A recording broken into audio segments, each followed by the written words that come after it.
नमस्कार मित्रांनो. आज पाऊस झाला आम्हाला थोडा, लय नाही झाला पण थोडा झाला. तुम्हाला आज गावाकडचं वातावरण दाखवते मी कसं झालंय. हे बघा कसं पावसाचं वातावरण सगळीकडून. म्हणलं शेळ्यांना पाला घेऊन यावं, मी चालली शेळ्यांना पाला आणायला. आमच्या शेतातली लिंबुनीचं झाड कसं आहे, लिंब खूप आहेत बरं का त्याला. हे बघा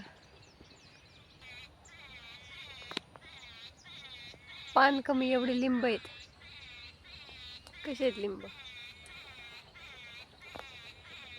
हे आपली तुम्हाला मासे दाखवते बरं का. आमच्या विहिरीत मासे पण आहेत.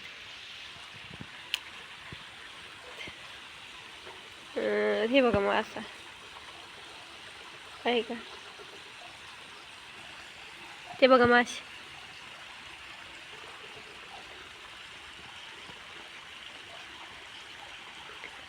खूप मोठे आहेत मासे, बरेच दिवस झाले टाकलेले, त्यामुळे ते खूप मोठाले झाले.